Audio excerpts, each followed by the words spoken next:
UVM Extension. I've been doing farm business management work in this state for a little over a decade. A lot of my work has been working directly with producers on their business plans, on their business decisions, on their family relationships that impact their business decisions, you know, kind of the whole ball of wax. So what I hope I can bring to the table today is the perspective of an educator that doesn't manage an operation, that doesn't have the expertise in making this physical thing connect to that physical thing, but someone that visits with people and hears about what they're thinking about with their business, what's working, what's not working. And a lot of my job as that educator, advisor, consultant is to try to think ahead 3 steps. And sometimes me and my group are known as Debbie Downers. We like to call ourselves reality enhancers. We're often the downside risk people. You know, if you're the entrepreneurs, you're the producers, you're often thinking about the opportunity, the thing you're passionate about. A lot of our job is often just to think 2 steps ahead, to think about what could go wrong. What have we forgot to put into this equation? We as financiers appreciate that. Okay. Good. Yeah, I got a lender or a banker in the room. And I think there's a place for it all, right? You do not want to be in my world every day thinking about all the things that could go wrong or might go wrong, because it just can squash your enthusiasm and your passion. But at the same time, if you come at things, with sort of irrational exuberance is a term we've heard in different worlds, you could get caught with a really unfortunate surprise. So that's what today is. Let's just kind of put this idea of SAP only, why would we talk about it? What could make it work? What should we be thinking about? Chris Lindgren is my coworker with UVM Extension. He does a lot of forest business coaching. So he's actually helped prepare these slides. I'm going to do my best to follow what he's developed and take it from there. Chime in, ask questions as we go, and see what we get. Just a reference to some of the programs that I oversee right now. We do have a variety of Maple business programs. I'll show some slides in a little bit on some of our websites. We've been working actively with producers one-on-one on financial management, and we'll continue to do that. A couple of different ways for producers to access those programs. So small group, just check with me after if you're interested. And then we're also putting forward a number of online resources that I'll show you in a second. I mentioned Chris. Chris is doing a variety of business planning coaching with individual forest products owners and running some clinics as well. So Maple is relevant, but if you are into forestry services or timber management, small milling, anything in that world of wood products, Chris would be a great resource. I can get you that information if you're interested. So we're going to talk about SAP. Talk about planning a Maple SAP business. A couple folks, sounds like they're operating on it or operating one already, so we maybe can learn some of the successes or the challenges of putting it in action that we already know in the room. So let's talk about the business considerations and talk about some of the planning resources that are available that you start to move into this different world. I think the reason we're doing this is because we're excited about the idea of not thinking you've got to manage a maple product in all areas of that, what we'll call the supply chain, that you don't necessarily have to manage the woods, harvest the sap, process the sap into syrup, market the syrup. It maybe doesn't have to be that complex, that maybe there's an ability to focus. And I think there's a lot of trends right now that are indicating, whether we like it or not, there's going to be people moving into SAP only. So let's get our heads around it. Here are some of the other reasons we think that we're going to see more of this or want to see more of this. These numbers are going to be contended from state to state. I think 3% is certainly low for Vermont, but you do see some research out there that will say that there's a large resource of maple left to be tapped. This morning, though, I think we also heard a good comment that some of that maple resource that's available may not be certainly accessible. There may be limitations. The 3 and 5% I think is probably more relevant to some of the other Northeast states. I think the number of tapped maples in this state is, I think that slide is supposed to say about only 3%. untapped, let me think about this. 3% tap would mean there's 97% to go. I think the idea is it's more like 10%, yeah, it's 10% tapped and 90% or something like that. But let's talk about that idea of capacity and constraints. I think that's important.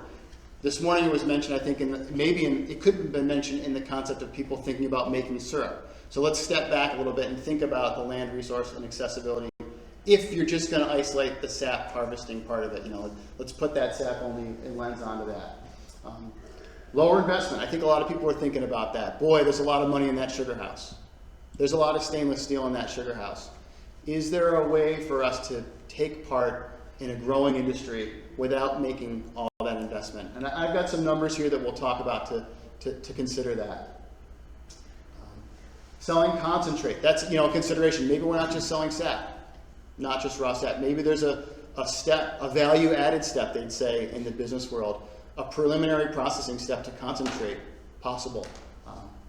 But we've got other considerations. We've still got to store the stuff, or we've got to move the stuff, and then we've got to address hauling and moving the sap someplace on assumption that sugar house is not there, is not at the bottom of the hill.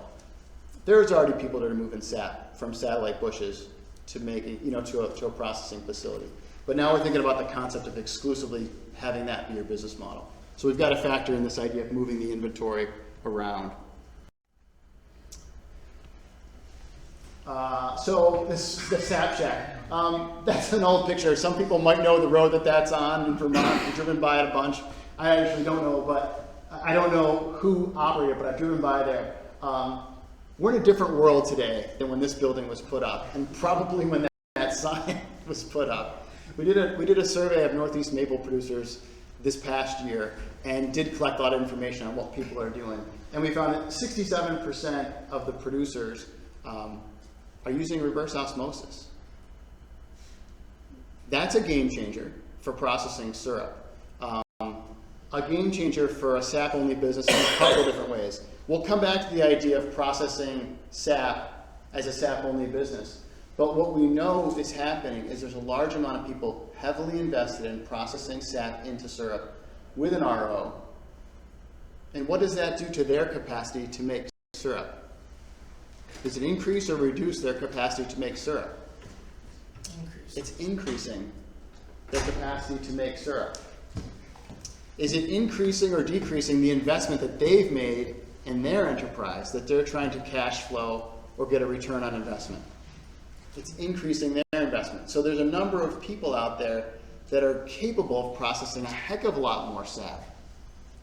And they've all got them. They've all got this technology. So this is the market outlook for sap again, is do we need to get into this world of having a sugar house and having reverse osmosis? Or are they all now our customers and they're just dying to boil for 45 minutes each day that they're making syrup, or an hour each day? So we think that that's a trend that we're there, we're already there. Now the question is how do we fit into that new marketplace? So excess capacity on the processor side. Here's something else that we saw from the producer survey. Two charts here. We got about 310 or 315 producers across the Northeast, scattered around a variety of states. On the left-hand side, we did a quick. This is the left-hand side table here is the sap-only respondents, people that identified as they're only producing sap. The right-hand side is all the respondents. This over here is representing about 300 producers. This one over here only representing maybe, I think, 30 across the whole group. So not a ton of people are doing this. Some people are. We asked them the same question. How would you self-describe your economic viability? The green bar, economically viable, was defined as able to cover able to pay for all operating costs of the operating costs for the enterprise and pay owner labor at least an average agricultural wage. So these are the folks up in the green there that are saying, yeah, we're able to cover our costs and we're paying ourselves something, not a volunteer endeavor. Across the Northeast, all maple producers, 25% said they're economically viable. 1 out of 4 people said they're economically viable. But when you look at the sap-only group, 55%. Twice as many of those SAP-only producers identified as being economically viable. Then we asked them about sustainable. Sustainable meant you could maintain this enterprise with a combination of either off-farm income or off-maple income or other savings. So basically saying, you're maybe not covering all your costs and paying yourself, but you've got other means that are going to allow you to maintain this operation. So that's what the sustainable line means. And then the vulnerable line says, neither. You're not economically viable, and you don't have other sources of income or other equity or savings to maintain this operation. We didn't cook this up. This is something we pulled out after the fact.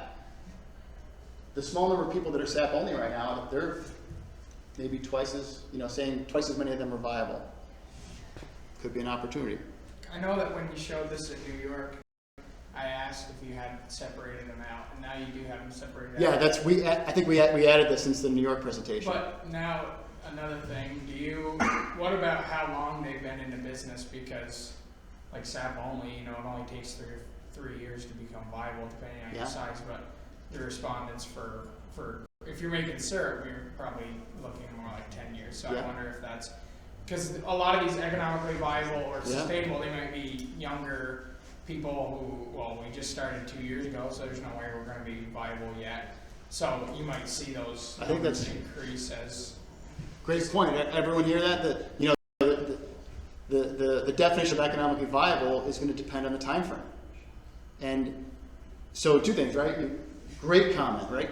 As you're thinking about your SAP-only enterprise, do you need to be economically viable in a shorter time period? Again, that maybe is biasing the information here. You've got people that are waiting for a return 7 and 8 years out, potentially. Let's be honest about that. Let's be honest, if you need a return 3.4 years out, maybe it's not helpful to compare the two. It's a decision of where do you need to be? Where do you need to be in year 1, year 2, year 4, or can you wait maybe till year 8? So I think that's a great comment. Someone else? Chris. Hey, Chris. If you're going to address this later, that's fine. But do these calculations for economically viable include carrying costs for land and debt servicing, or is that assuming that you already own the land? Great question. We don't, in the survey format, we defined economically viable as the ability to cover, I think the terminology was ability to cover all costs and pay owner labor, but I'm not sure if when people answered the question, which financial statement they were referring to. So there is a level of, and I do finances for a living, so I would say there's a level of this where I'm not exactly sure if their definition of viable will actually meet mine if I pull financial statements out. So a really good comment. On the flip side is more of a humanist that's done business consulting with people. Not to discredit the numbers, but people kind of have a sense of if they're doing okay. Metrics aside. And even if my metric doesn't match up to your metric, if people are like, they know they're doing okay. And people, when they're really ground down, as we know some farms unfortunately are, they know when they're not doing okay. And they don't necessarily have to validate that with the exact financial statement. So great comment. But land carrying costs, we're going to talk about that a little bit more because it's been a limitation of some of the financial work that I've even done in the past 6 years. Trying to get our head around that. How do you cost out an asset that you invest in that potentially can appreciate over time? So I'm going to run through some numbers now, and these are, we're just kind of trying to put some buckets out there, some goalposts, so to speak, for the people that are thinking about it. When I do business planning, a basic process is for people to develop a sales forecast. How much cash are you going to bring into your business before you start spending it? It gives a sense of how big is this business? Is this a micro scale business? Is this a hobby? Is it a part-time business? Or is this something where there's enough money that you might actually pull out a significant income? So we just did some projections and we used some average numbers. So we assumed that we'd be looking at a crop share relationship where you'd be, which is typical for some folks selling SAP, where your pay price is going to be a percentage of the crop share as it relates to the current bulk price. So we spec'd it out at $2.25 per pound for bulk market, We use 66.9 bricks in our conversions. We estimated that over the course of a quote season, you'd be having about 2% or 2 degrees bricks, 2% sugar.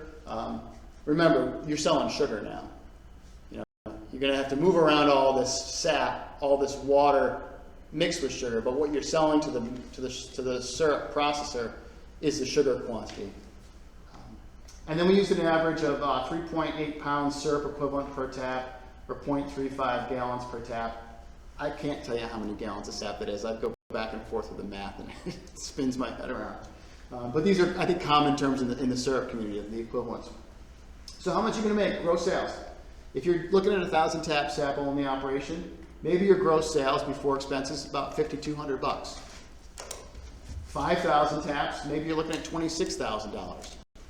You know, we're not talking a salary here. You're not going to pull a full-time salary.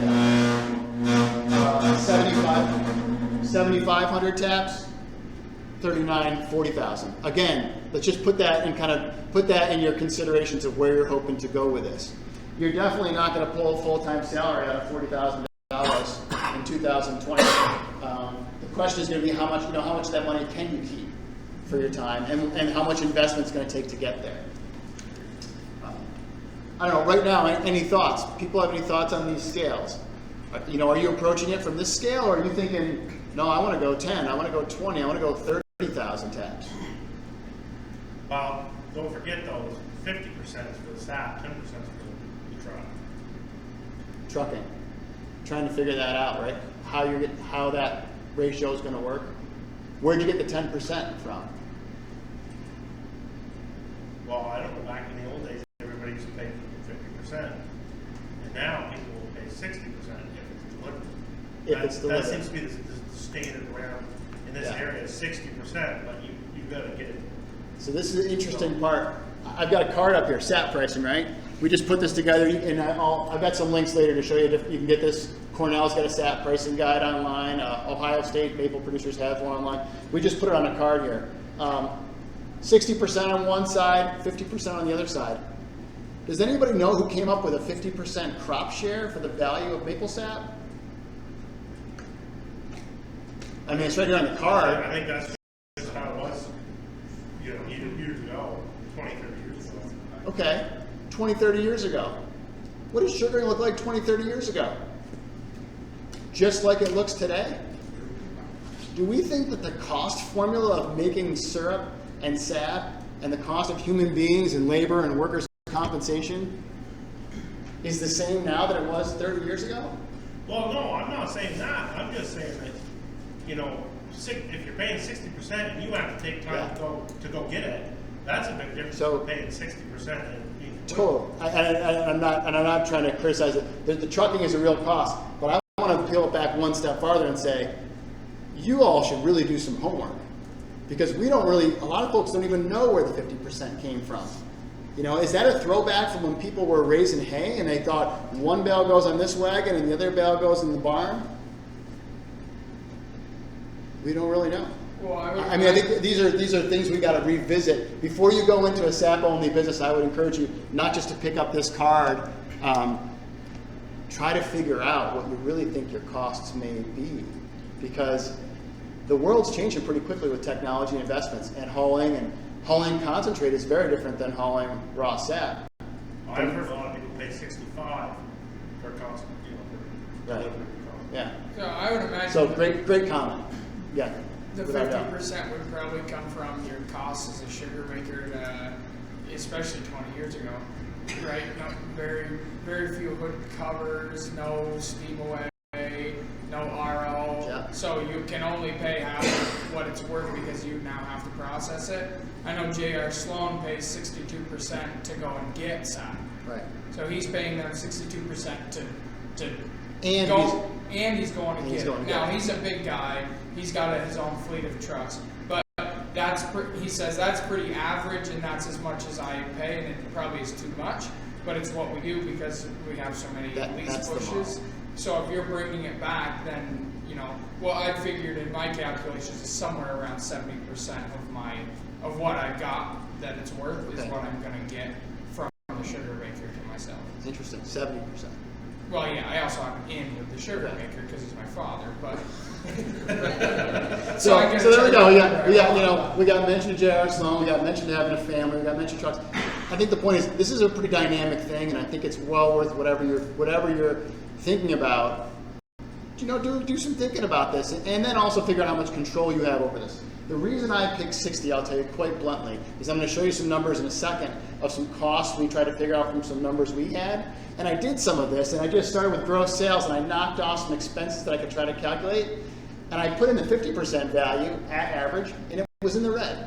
And so I thought, well, I don't really want to show you all stuff in the red, so why don't I at least encourage you to consider maybe 60% is about where you're going to need to be. But don't forget these assumptions as well. 225 per pound bulk is an assumption. Could be lower, could be higher. 3.8 pound syrup equivalent of 0.35 gallons per tap. That is the state, kind of average yield in Vermont. That's higher than other states. But let's be fair and be honest here. Remember, this is like part of my job. This is the reckoning job. In agriculture these days, average does not always cut it. So I'm going to show you some numbers here. And you're going to have to consider can you run a business if you're about average? You may need to either get 60%, 65%, or you may need to pump up to a 0.4, 0.50 gallon per tap yield. I'll argue that if you're going to focus on sap production, I really hope you do get a better yield than all the people that are juggling both sap and processing, because you're going to be focused, you're going to be specialized. So let's hope that your yield should be higher than this.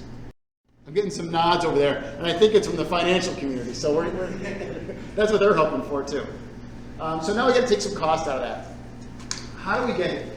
This is coming from information where we've worked with maple producers for about 5 years in this benchmark study. One of the case studies in this list here is an actual sap-only producer. The other 3 are actually maple producers where we've got reasonably detailed labor records, where they indicated how much time they spent in their woods managing their woods. And I picked a few that I think are accurate. And it's pretty fascinating what we found out. Case study 1, 4,500 taps. We found they spent about 400 hours of annual labor in the woods. Case study 2, 8,500 taps.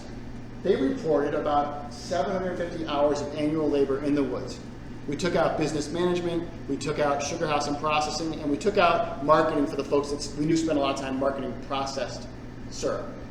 Case study 3, 7,500 taps, about 1,000 hours of annual labor in the woods. Case study 4, 11,000 taps, about 1,000 hours of labor in the woods. These are not all sap-only operations, but I thought, well, I got some data. Let's look at the data. Let's see what we found. So I did the number, and I divided it out. And that's pretty wild. I don't know that anyone's ever done this before. It's actually pretty close.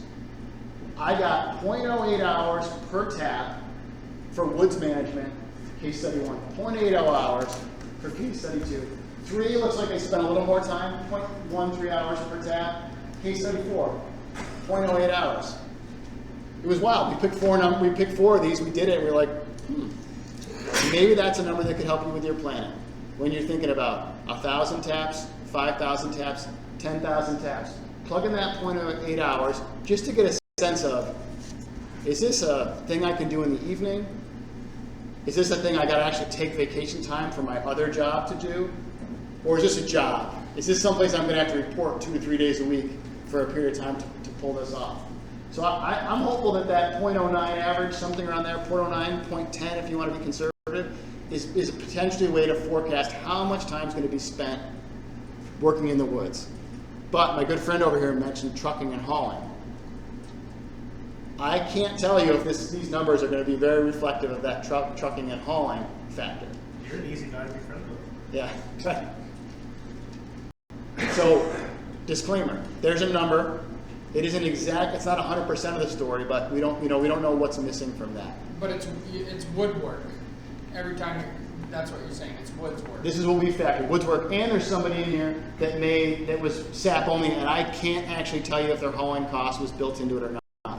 So I would say, let's take this 0.09, let's not assume it's going to be less, but this is something where maybe we inflated a little bit for planning purposes, but oddly, we think we may have a good idea of what it takes to manage the woods in these scale zones. That's just managing it, that's not installing it? Not including the installation, correct. This would probably be pulling taps, putting on new drops or new spouts every year. That's considered annual. And then all the woods work to chase leaks, tap, pull them at the end of the year. Yeah. Do you know how old these systems were approximately? Were these all the first 4 years of install? No, I could tell you one of these is 10 or 15 years in with buried sap line, or buried main lines. Other ones, I actually think they're all like at least longer term operations, maybe been managing for 15 or 20 years at least, but I couldn't tell you the age of their tubing systems, maybe a little bit variable, but not brand new. Yeah. It's a good question, right? Especially with woods work. The first couple of years, first couple of years might be a holiday for woods management. And as the system ages, it could get longer and harder. Yeah. Great points. Ask around, ask neighbors, talk to people, try to figure out when you got to adjust. These are really chunky numbers. So I did this as an economist. I'm going to say, theoretically, if you're going to pay yourself, let's base it on your hours. So again, we're looking at that gross sales. Remember, $5,000 to $40,000 in gross sales. What if we actually paid ourselves for the time in the woods? I put in $22 an hour. It's a chunky number. Again, you're going to run 1,000 taps, and even if you pay yourself for all your time, you're going to pull $1,900. Is that worth it for you? Is that a good use of your time? And then up to 10,000 taps, possibly $19,000 there on the table if you're getting paid for your time. No assumption here you're going to have enough money in the system to do this, but if you could manage it in a way and your design is to pay yourself a wage, that's about what your time could be worth at $22 an hour.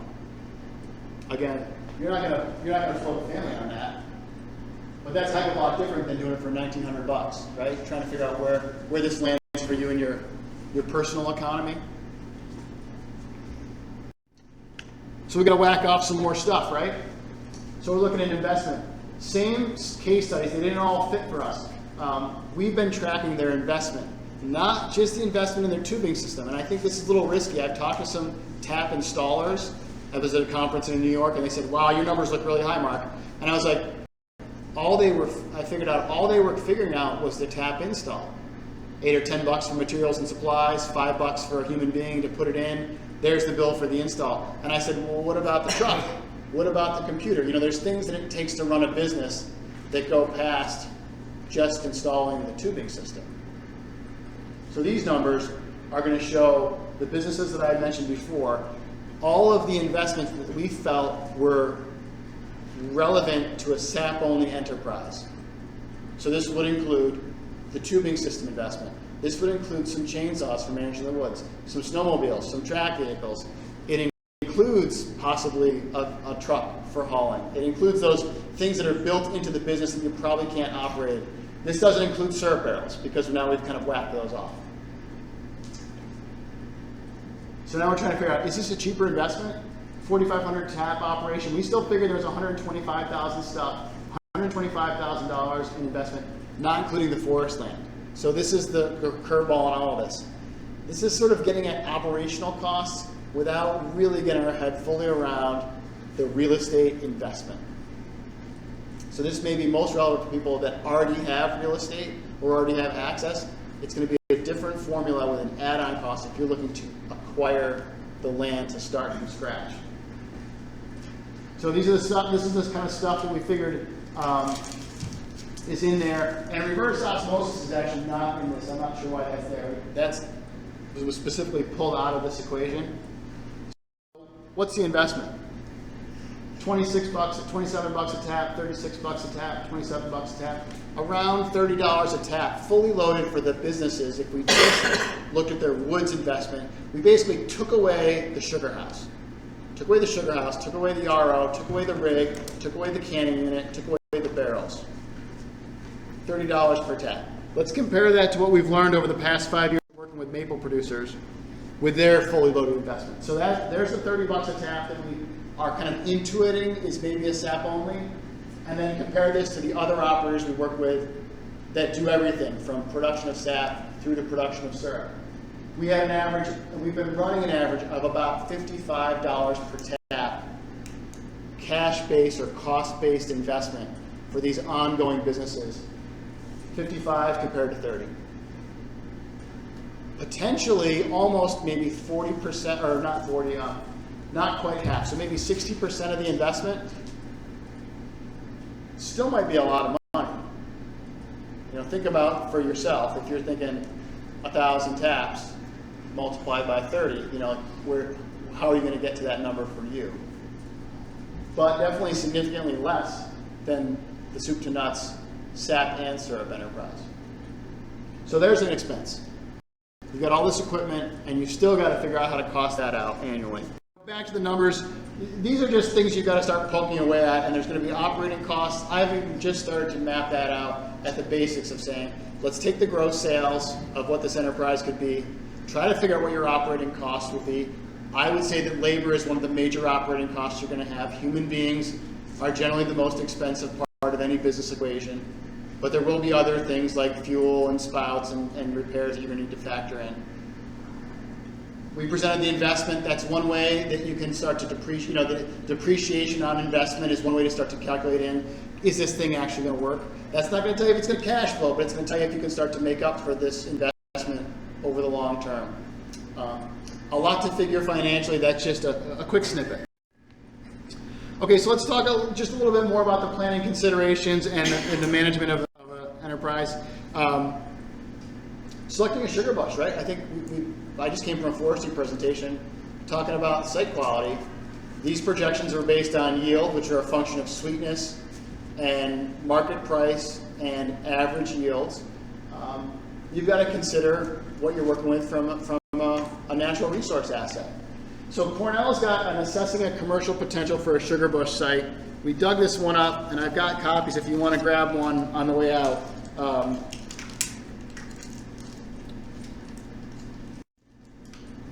Okay, and so I'll mention this one second. So this one's up here.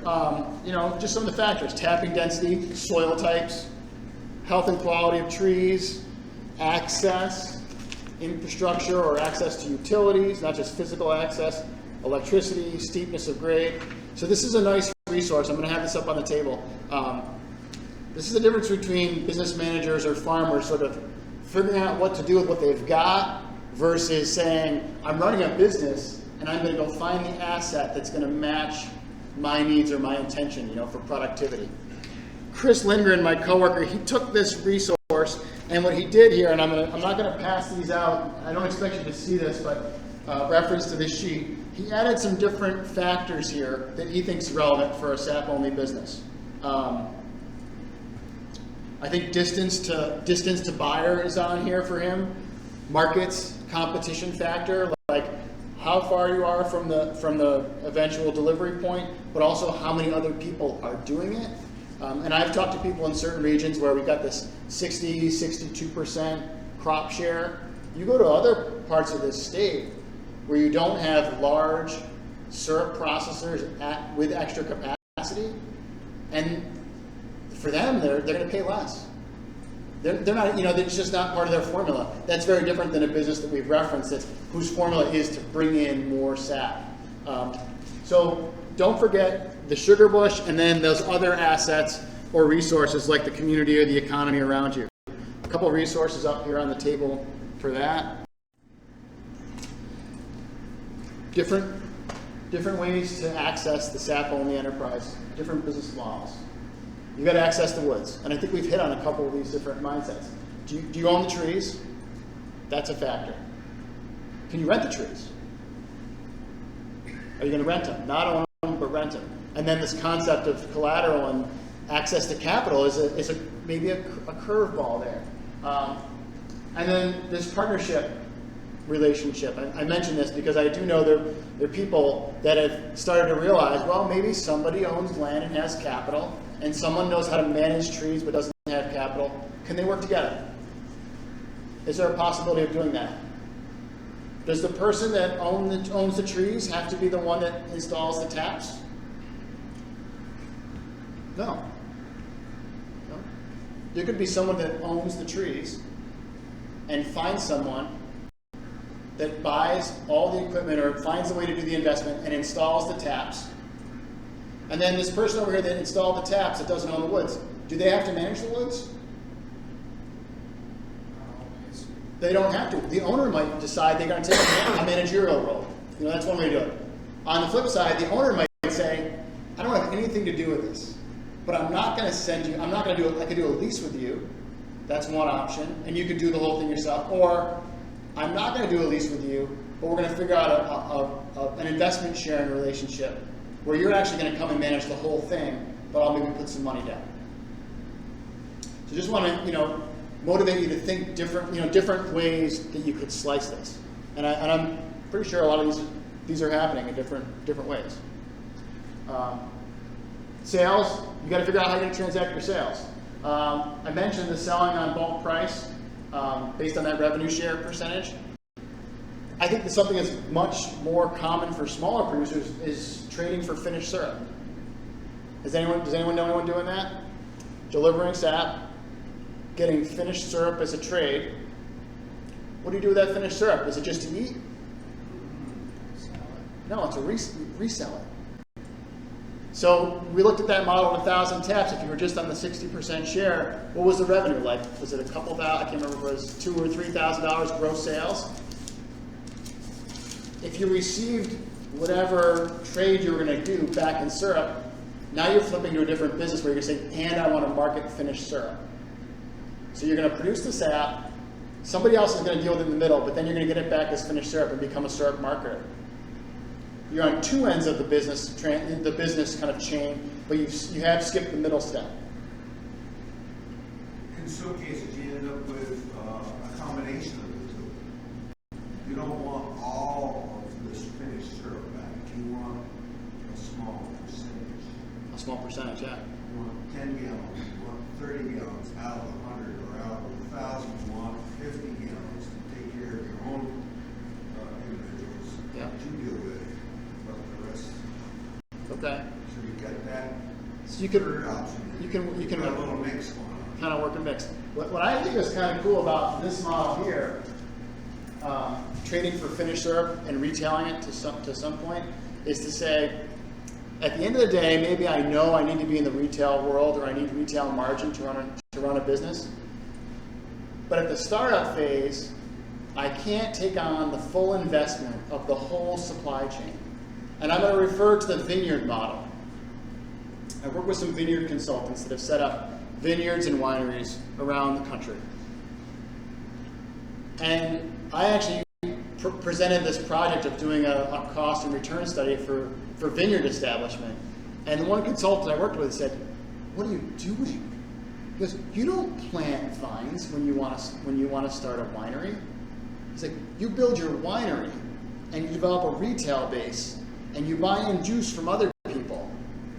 And that's how you cash flow the first investment. You basically use other people's stuff and sell it to build your brand, build your reputation, build your customer base. And then only at that point do you decide to go backwards in the supply chain to start planting vines because the length of the investment payback is so much longer on some of those items." Sap, let's admit, it's somewhere in the middle because you are going to make an investment in the idea of making the sap. But the idea of cutting out that processing point, it doesn't mean you have to be there forever. You might cut that processing point out, do retail sales, and decide if you built enough of a clientele, you've got someone in your family that's good with customer service and good with branding, you may say, we could really make a go of this, but we want more control. And you might move back into syrup production, but only at a point when you decide you're ready, to take on that next chunk. I call it the loans in the stainless steel category, right? That's what it means to get into into the production side of syrup. So key expenses. We don't have great data on this. Trucking was mentioned. I will say trucks are really expensive. I've run some numbers on different maple operations alone, and the difference between having a $12,000 older truck really shifts a lot. That's one thing, a $12,000 older pickup truck. When you throw a $55,000 hauling truck into the equation, That's really expensive, and I think that's going to be a major curveball for people doing SAP only. The amount of investment to have an appropriate truck to haul the stuff is very expensive. Super expensive. Well, yeah, but a lot of people plow snow and, you know, the truck doesn't sit the rest, you know, the truck doesn't sit 10 months a year. There you go. The guy that I buy sap from, he does landscaping, plows Yeah. snow, all that. There you go. Is this a standalone enterprise and you're going to make all your investments for this particular enterprise, or can you lean on other things you already have? Trucks, trailers, things like that. A really important consideration. I've done some numbers on a sugar mill operation that just got a satellite bush and bought an upgraded truck, and I said, Don, like, I see the problem with your business right now. It's that damn truck. The truck is running him into the red. Granted, the truck runs great and it's not breaking down and it's a lot safer, but you know that it had a big impact on a small business.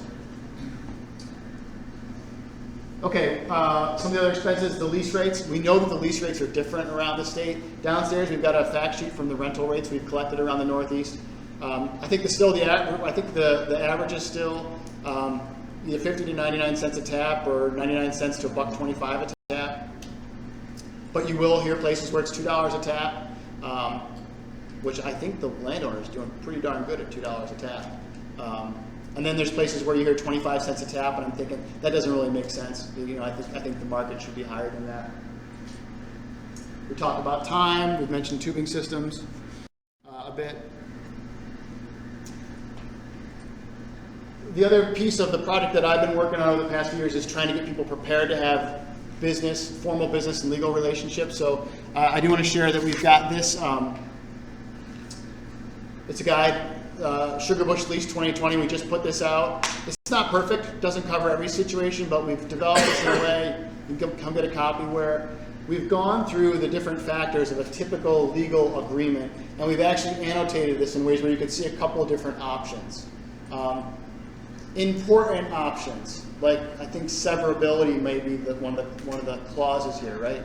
If I rent the Sugar Bush, I know Glenn's going to pick on. If I rent the Sugar Bush from Glenn, and something happens to Glenn, do I still have access to that? Does this lease still work if something happens to Glenn? Because the tubing system's there, 15 or 20 more years. You know, very important stuff to figure out if you're going to get into a relationship. So we've got this. This rent or the lease guide up here. SAP purchase and sale. That's something interesting. Do you think it's common right now to have contracts in place between SAP producers and syrup processors? I don't think so. Handshake agreements. Handshake agreements. Oh, yeah. And a lot of, like, not to pick on J.R. Sloan, but everything he does is handshake agreement for buying, you know, Yeah. SAP from guys, which is, you know, from on his scale, it's risky, but it's, you know, it's who he is. So. Right. I'm not going to put this up to say one is right or wrong, because there's so many benefits to handshake agreements and relationships, and there are so many benefits to having binding legal agreements. At the same time, you can have negatives on both. You can have negatives on both of those. But what I'm here to say is this: as this industry evolves, we're going to need to consider what kind of security different parties are going to need to have, and you're going to need to make that choice about whether you can do this on a handshake, or whether you actually need some sort of formal obligation that when you show up with a SAP tank full, that the person is expected to take it. Well, some situations you might be investing a lot of money, but you're also doubling the potential sugar maker's operation. Right? There's from their end, they kind of need agreement that you're going to be serious about it. Right. And vice versa. What happens? Yeah. What happens if, as a supplier, you just said, I don't have that much invested, and you know, this is more of an interest, less of a job, and I'm just gonna. I got tired halfway through the year. Yeah. There's risk on both sides, right? No one wants to get caught long or short, right? The processors don't really want to be overloaded with SAP because they don't want to. They want to get through it. At the same time, they don't want to be short. They don't want to have their raw ingredient not be delivered. So we need to start figuring some of these things out. So some of the factors. Quantity, we talked about volume and the volume of the sap and the sugar content. That's quantity to me. That's quantity of sugar. How about quality? Does sap quality change over the course of the year? Is there a particular machine that you can just kind of hang over the sap tank and go like that and get a reading and have everybody understand the quality of that sap? No, when you're buying it, you gotta keep track of what grade you're making, because that changes the bulk price. Okay, interesting. A lot of people don't think of that. Tracking. Yeah. So who would track that? Well, when I buy sap, Yeah. I write down the sugar content, the gallon, I use the flow meter, the gallons, and the grade. Because if you're making fancy. The grade that you're going to make, that you've made from it. Right. Yep. Or the grade that we're making that day. Wait till the end of the day and then write, if you're making fancy, well, that sap's worth more than if you're making like very, very, very strong. Okay. And it's worth quite a little bit more. Yeah. Interesting. So on the sugar maker side, this may be a new evolution of record keeping for the sugar makers to understand how the sap has changed their quality coming off. What are other things? If you were going to buy sap, not sell, what if you're going to buy sap, what would you be checking? Color and smell, probably. Color and smell? Clarity. Clarity. These are pretty subjective things though, right? Prepare for that, right? Prepare for like trying to, how are you going to have that conversation? At what point is it too skanky and fishy, and who's going to make that decision? Right? I mean, it's a reality though. It's going to be a reality to the relationship. Well, the person handing over the money makes the decision. Okay. So potentially the person delivering might be waiting around a little bit. Great things to discuss ahead of time, right? This is going back to legal agreements. This is just going back to human relationships. Having these discussions ahead of time could prevent a really unfortunate situation in someone's driveway. Could prevent a relationship from going south. But the reality is, this stuff right now is still pretty subjective. When the sap is too old, everyone's got different. Everyone in this room probably has a different decision of when they think the sap is a little too far gone to do that last boil.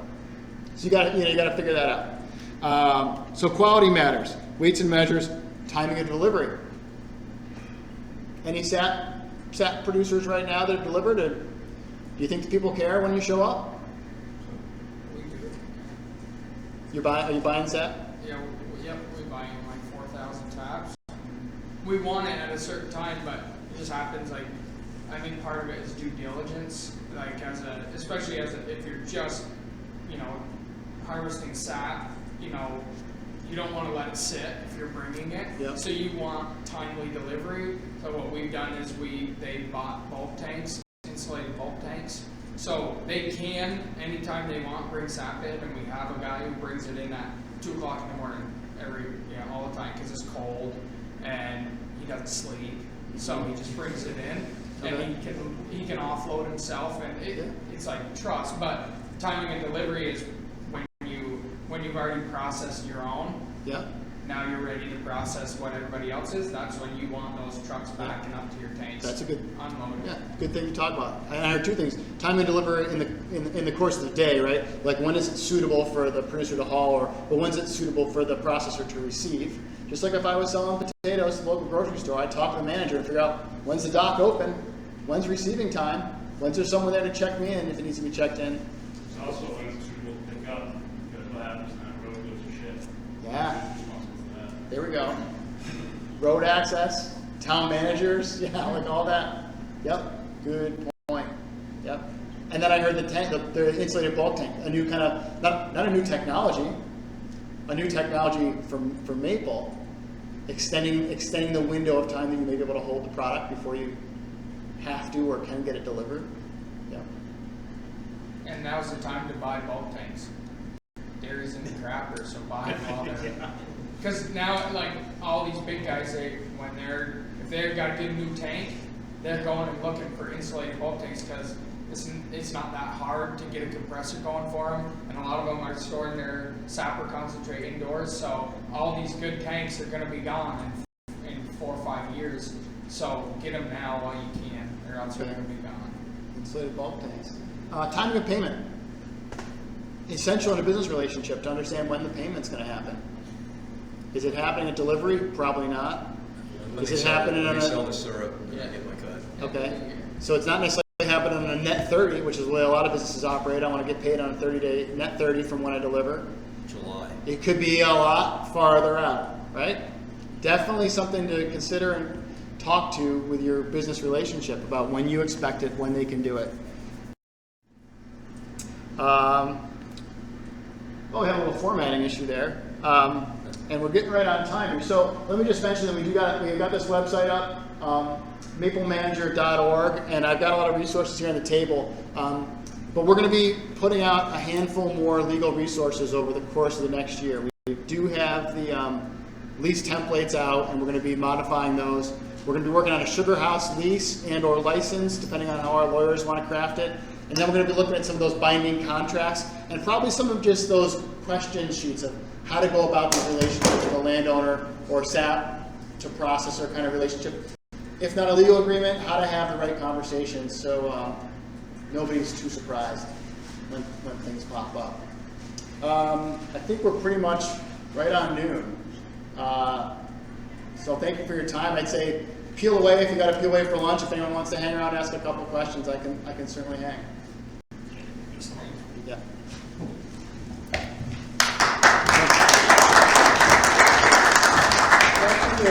You're speaking of?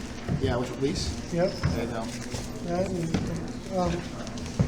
You're talking mostly about providing service Yeah. SAP. Right. Isn't there a market for SAP-based drinks? I think there is. And there's also not just maple, but Yep. I think you're right. We didn't kind of go fall short. Yeah, I'm glad you brought it. Good point. yeah, all right. How about this? Help yourself. I'm gonna move some stuff here. I gotta do a quick save here before I.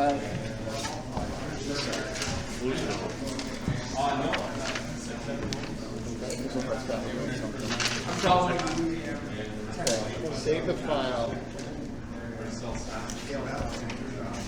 Okay.